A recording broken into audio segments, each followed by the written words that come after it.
Hello, hello. My name is Kyle Spindler, and this is Jesus Talks.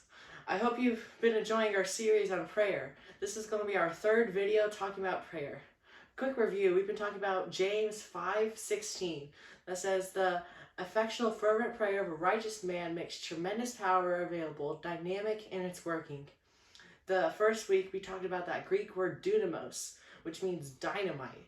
Prayer is explosive. Prayer has dynamite power. Or one thing I said was, and instead of an explosion of fire, prayer has an explosion of God power, which God power is way more powerful than fire, just so you know. And in our next video, we talked about the effectual fervent prayer of a righteous man, and I talked about the qualifications of prayer, like what you have to be in order to get this prayer, or what you have to do in order to have this prayer. And the verse says that you have to be righteous. And to be righteous, well, you have to be made righteous by accepting Jesus Christ as your Lord and Savior. So I hope you guys all accepted Jesus Christ as your Lord and Savior on the last video, because if you don't have that, then your prayer life won't be complete. Alright, so today I have a very special guest with me. He is personally one of my best friends. He's a mentor to me. He works at the prayer department in our church, so he's an expert when it comes to prayer. Although, let's be honest, we all can learn more about prayer, because I believe it's Pastor Terry Copeland, Pearson. She says that prayer is as vast as God himself. And we'll never know all we can about God, and the same way, we'll never know all we can about prayer. So please join me in welcoming my best friend, Mathew Fortier.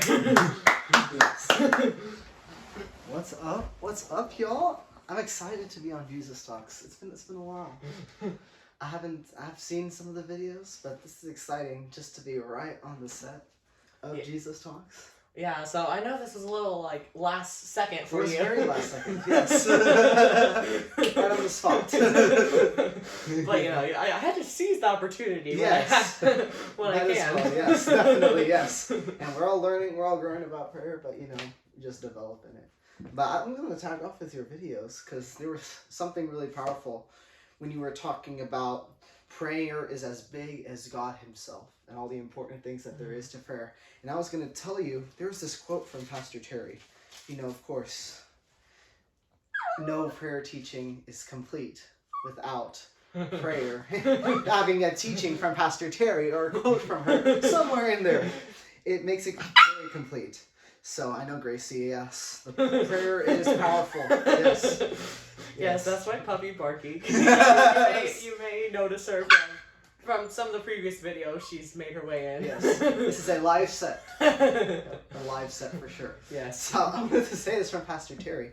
It says, the most powerful place in prayer is when we look to others' needs being met and get over in praying about the plan of God.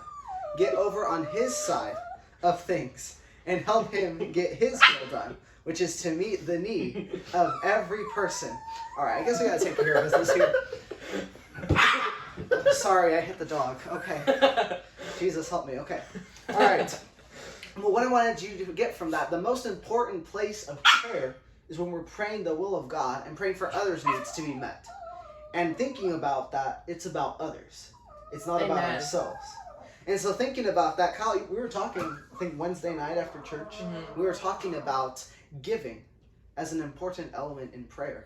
And so with that, when we give of ourselves to him, he always comes back with an answer. And you think about this scripture in 1 John 5, I'll read it quickly. 1 John 5, verses 14 and 15. It says, this is the confidence we have in him, that if we ask anything according to his will, not our will, but his will, he hears us. And if we know he hears us, whatever we ask, we know that we have the petitions that we desired of him. And so we ask him for his will to be done, which is to meet the needs of others. God himself meets our needs. And Kyle, that's an element of prayer itself, which is giving. Because we all know that scripture, God so loved the world, he gave us his son. And that was the most powerful act of love, was through giving. And so we can enter that place in prayer. I thought of this scripture you're talking about too, in Luke 6:38.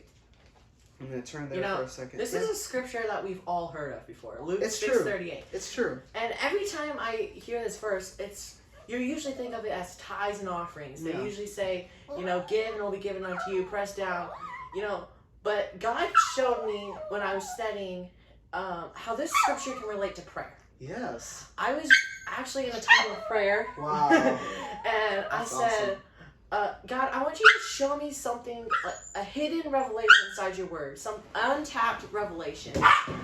And I had this little book about prayer, and I had on every page is a different scripture about prayer. So I was flipping through, and I found these two scriptures talking about prayer, and God showed me how those two scriptures related to giving, and showed me this verse, Luke 6:38. Yeah, so I'm going to read the verse, and then we'll get that full revelation, because I know it was powerful. So we all know the scripture, give shall be given unto you, good measure, pressed down, shaken together, running over, shall men give unto your bosom. For the same measure that you meet withal, it shall be measured to you again. Oh my, this is such a life set here. Yes. So, but I know that scripture, given it shall be given unto you, it had an application to you in your life in regards to prayer. So go ahead and talk about that a little bit. Yeah, so whenever I hear that verse, yet again, think of tithes and offerings and actually giving or giving money. But God showed me how it can relate to prayer and so much more.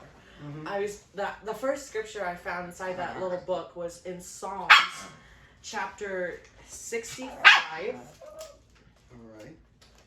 And this is going to be in the New Living Translation that it was in.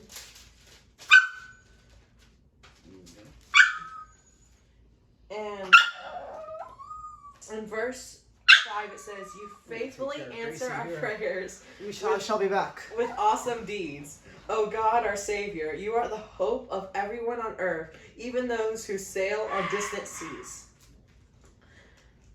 So it says, you faithfully answer our prayers with awesome deeds. And without thinking, I just closed the book. And I was like, no, I forgot to get the scripture reference. I need that scripture. So I was flipping through the book again, and I found this other scripture when I was looking for it. Matthew 21, 22. And then it says, you can pray for anything, and if you have faith, you will receive it.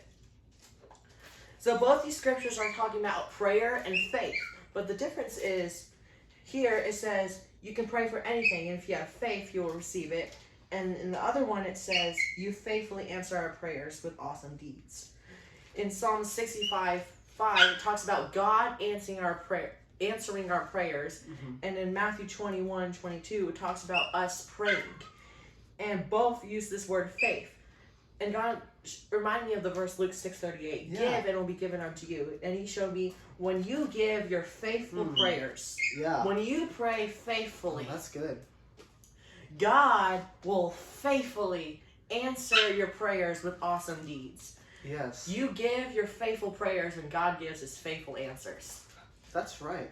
And if you read the rest of the scripture, it says, press down, run together, shake it over.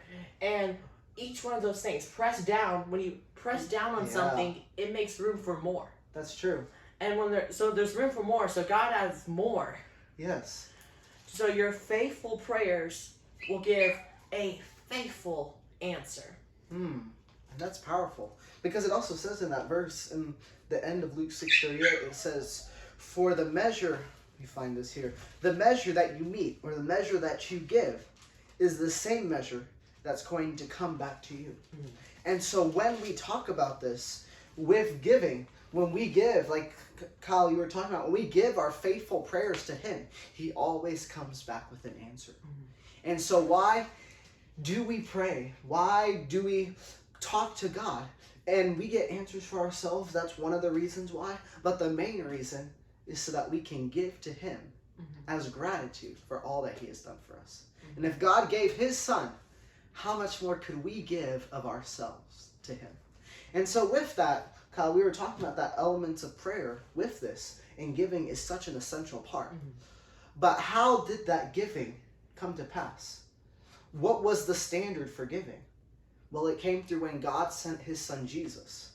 We all know that scripture, John 3:16 says, "For God so loved the world that he gave his only begotten Son, that whosoever should believe in him should not perish, but have everlasting life."